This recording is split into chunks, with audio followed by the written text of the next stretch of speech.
awesome. I think really, if anything, this time that we're going through has really reshaped my practice, even though I have been considering the reshaping of it for a really long time.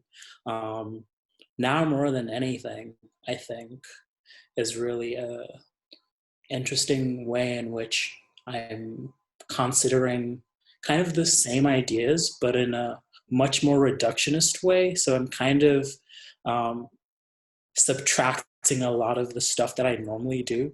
So yes, originally, much like Anna, I come from really a film and like a cinematographic background.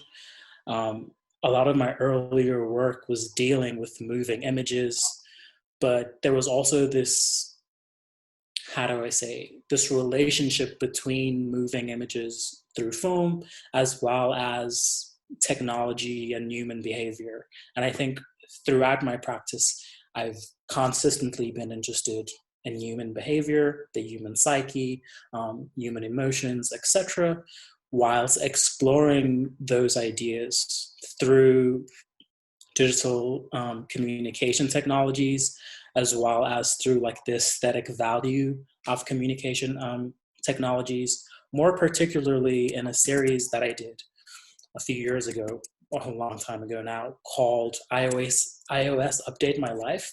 And that body of work was really kind of interested in, I think a period of a year or so, I was staging an ongoing kind of existential conversation with my iOS at the time. So I was really communicating with Siri, and she was critiquing my emotional life.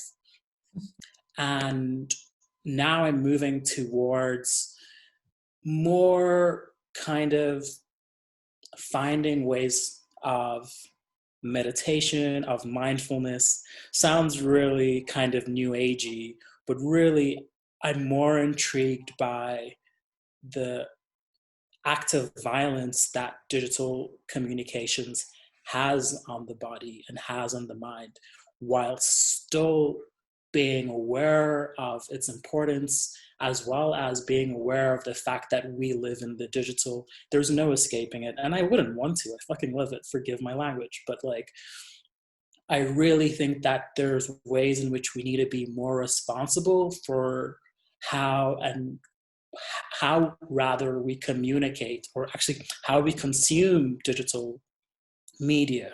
So my practice now is looking at ways in reducing the clutter of the digital image.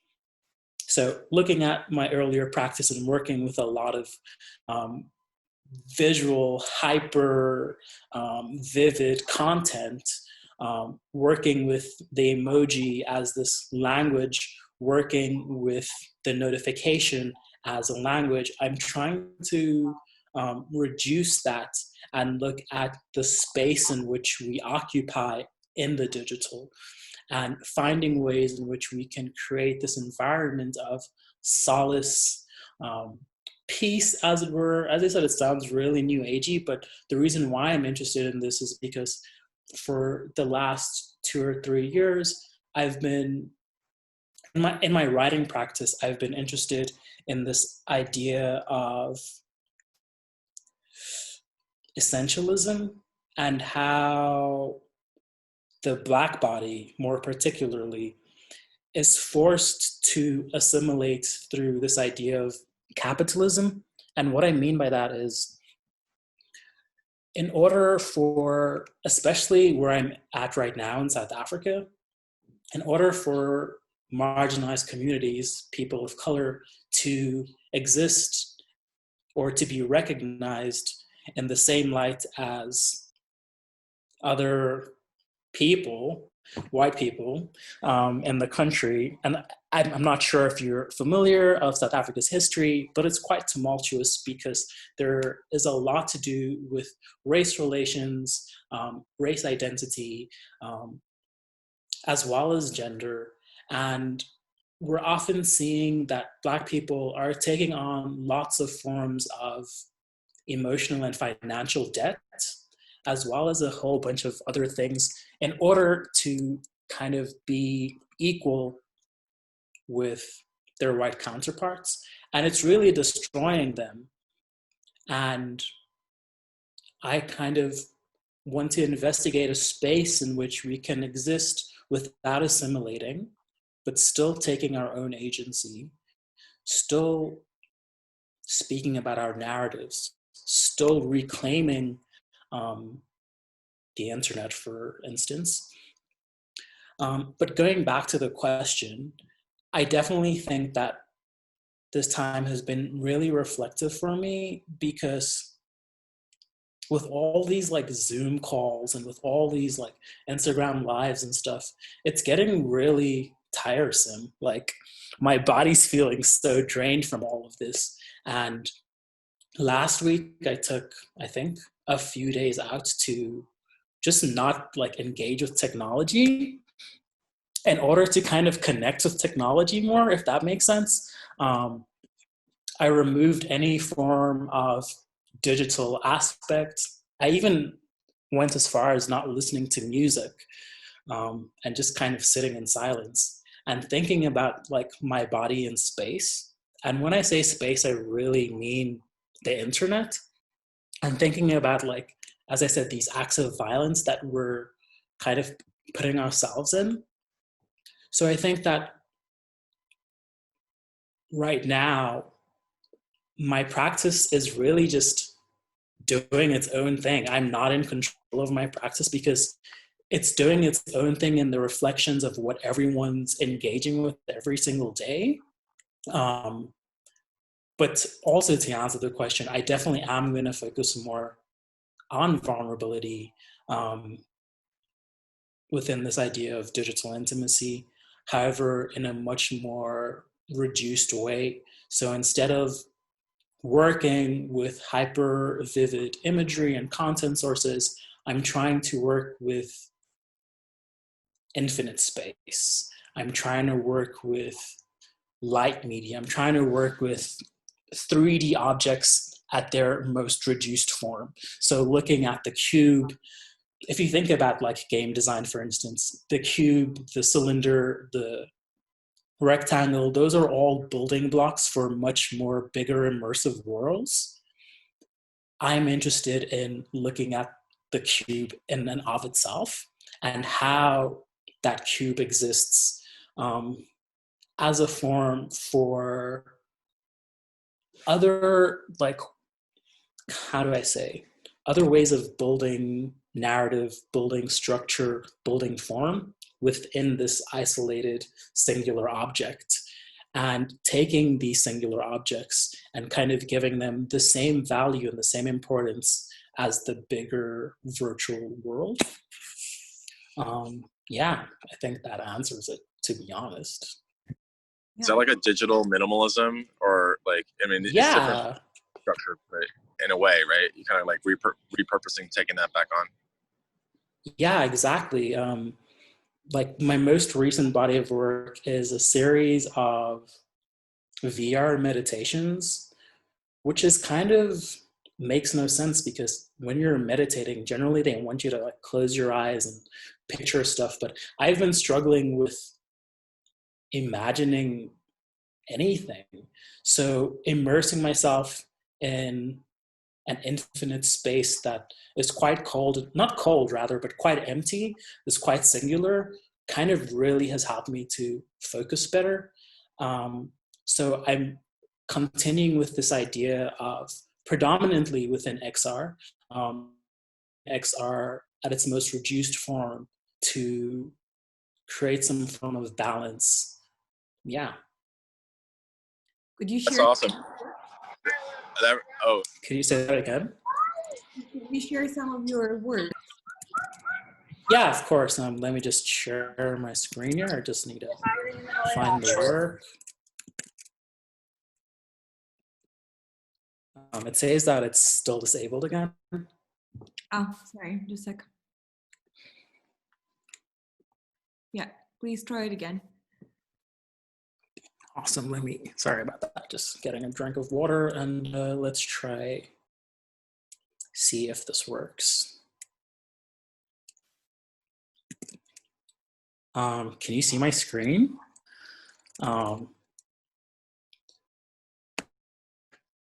So I'm not sure if you can see any of this. Mm-hmm. So really, this was what I was speaking about before, this kind of conversation that I was having with my iOS at a time, really where my iOS was responding to a daily input or a daily journal that I was going through, and thus sending me notifications, sending me text messages as if it was within my being, within my body. So you can just go through some of them. I also kind of, in my practice, look at Black mental health quite regularly. And within an African context, mental health is not a real thing. Like they're just like, what? Like you either need to see a spiritual healer, or you either just need to pray. Like, what is depression? Like, what is anxiety? You just need to go sleep it off. So I'm constantly trying to speak about the Black body, technology, and mental health in a not so obvious way, but this series was pretty obvious. So yeah, these were some kind of the responses that I had from my iOS, that really, it's also kind of satirical in the way that, due to what I was going through at the time, it just felt like I was being mocked by my iOS. But it was also really a great reflection of who I was and what I was going through. So yeah, that's iOS Update My Life. And then a few years ago, 2-3 years ago, as I said, I'm really interested in language. I'm really interested in text, but I'm also interested in the language of electronic devices. When I say devices, I mean text messaging, I mean the notification, I mean emoji. So this body of work really kind of comes out of a response to an influx of emoji use, as well as seeing patterns within communication. So this work was looking at kind of symmetry and patterns to make sense of objects, to make sense of the emoji and the meaning behind them. Interesting enough, there are certain emojis that I've kind of told people not to send me at all, because they're kind of triggers for me. They're emotional triggers. So if I see a specific emoji, I'm most likely just gonna lose my mind. I definitely have a disclaimer for kind of what people should send me, and also just what people are using in their daily occurrences. And this work was using some form, we speak a lot about algorithms. I use algorithms quite regularly in my practice. This was looking at the spiral that's often made through natural phenomena, predominantly in plant life. If you look at certain plants, the way that they spiral open is very mathematical, and using that same equation to reflect itself within the emojis. So looking at patterns, looking at symmetry. Yeah. And then lastly, this is more kind of video work. As I said, I work a lot with text. I work a lot with text messages. I work a lot with notifications. I work with all of that. Sorry for looking at my LinkedIn notifications up there. But what I'm really interested in, oops, please edit that out. What I'm really interested in this body of work was how human behavior was affected during the daytime in reflection to how it was at night. because it's really interesting that at night, our minds are not as distracted from like day-to-day whatever. And because of that, we have this like propensity to be more open, be more risky. So I'm not sure if you can hear the audio, it really doesn't matter, but this body of work is called I Wish You'd Tell Me Soft Words Right Now, and it's a sequence of 30 minutes with real-time generation. So I created a subreddit in which I asked people to anonymously submit their text messages over a course of 2 or 3 weeks. And then all they did was supply their text messages with timestamps, nothing more, nothing less. And I then overlaid those images on buildings, just kind of reflecting the spaces in which these people occupy. And we're looking at the way in which people are communicating during the day. So I can just fast forward.